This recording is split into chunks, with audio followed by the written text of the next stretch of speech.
All right, today we are diving into the life of one of the most fascinating rulers in all of history, the third Mughal emperor, a man who was handed a title but who earned the name Akbar the Great. And let's just start with his own words, because this one sentence, it tells you everything you need to know about how he saw the world. This wasn't just some idle ambition. For Akbar, conquest was survival 101. It was a clear, pragmatic, even ruthless understanding of his reality. Expand or be destroyed. So, how does a boy who starts with almost nothing, sitting on a throne that's barely holding together, become one of the very few rulers in history to be known simply as the Great? Well, that's the journey we're going on today. To get that answer, we've got to go right back to the beginning, because Akbar's rise to power was anything but glamorous. He wasn't born in some grand palace, destined for glory. He was born on the run. This timeline just paints a picture of pure chaos. He's born in exile in some desert fortress. His father, Humayun, finally manages to reconquer Delhi and then dies in a freak accident just months later. So suddenly, at 14 years old, Akbar is the emperor of a kingdom that's, frankly, barely a kingdom at all. He's surrounded by enemies who just see a kid on the throne, an easy target.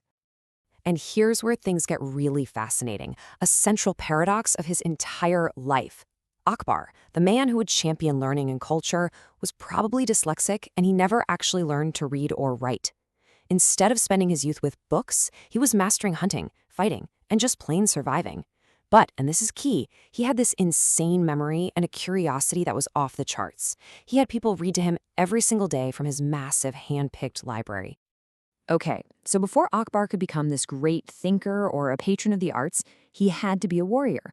His first job wasn't just to rule, it was to not get wiped out. And in the 16th century, that meant mastering a whole new and much more brutal kind of warfare. So what was Akbar's secret weapon? Technology.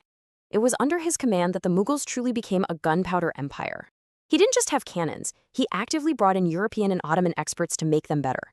He got the power of matchlock rifles and seamlessly integrated them with his more traditional forces, like his absolutely terrifying war elephants. You could say he was a modern military mind in a medieval world. And, well, the results kind of speak for themselves, don't they?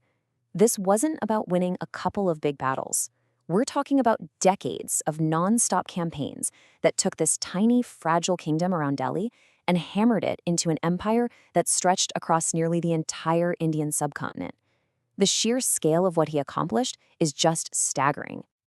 But, conquering all that land is one thing. Actually governing it, that's a whole other ballgame. With this huge territory came an even bigger problem. How do you run a continent with this much diversity? No, really think about it for a second. You've got dozens of languages, so many different religions, countless local traditions and loyalties. Ruling by brute force alone, that's not going to last. Akbar knew he needed a system. He needed a bureaucracy. And his solution was brilliant. It was called the Mansabdari system, and it became the backbone of his entire empire. Every single official, didn't matter if they were a general or a tax collector, got a rank, a mansab. That rank decided their salary and how many soldiers they had to provide for the army. In one move, he turned a bunch of powerful, independent nobles into a structured government service. And here's the most radical part. You got promoted based on merit and loyalty, not just because of who your father was. That was a huge deal for the time. He took that same logical thinking and applied it to the economy. The Dasala system was a total game changer for taxes. Instead of unpredictable demands that could ruin a farmer, taxes were now based on the average harvest from the last 10 years. This gave the peasants stability, and it gave the government a predictable, steady stream of income. It was fair, it made sense, and boy, did it work. And here's the proof. All these administrative tweaks and tax reforms, they weren't just ideas on paper. They created the stability and the security that let trade and commerce absolutely boom. Under Akbar's watch, the Mughal economy tripled in size. It became one of the wealthiest and most powerful in the entire world. But what really truly sets Akbar apart, what makes his story so incredible, isn't just that he was a genius at war and administration. It's what he did with religion and philosophy. This is where he gets really interesting. You can literally watch his thinking evolve over his reign. When he was young, Akbar was a pretty standard Orthodox Sunni Muslim, but as he got older, he got more and more fed up with dogma. He built this house of worship, and he started hosting these intense debates. And he didn't just invite scholars from different Islamic schools of thought, He invited everyone, Hindus, Jains, Zoroastrians. He even brought in Jesuit priests all the way from Europe. He wanted to hear from everybody to figure out what truth they all shared. And all of this searching led to something called the Din-e-Ilahi, or the religion of God. Now, it wasn't really a new religion with scriptures and priests.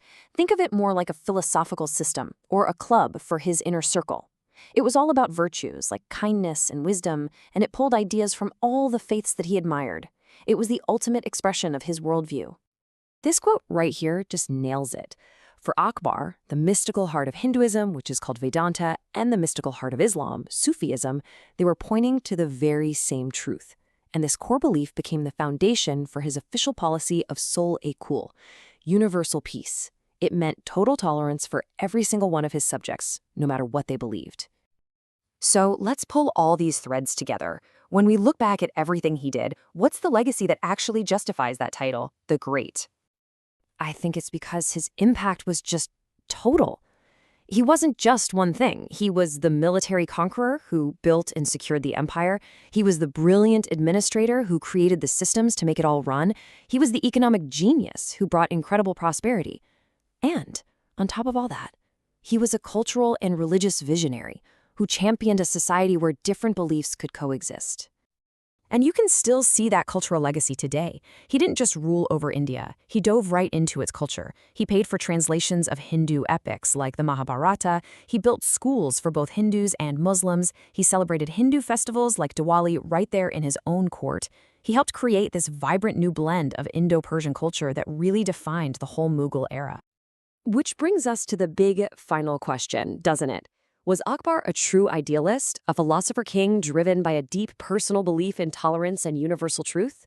Or was he the ultimate pragmatist, a political genius who knew that tolerance was simply the best tool to hold a massive, diverse, and powerful empire together? Maybe the real answer is that he was both.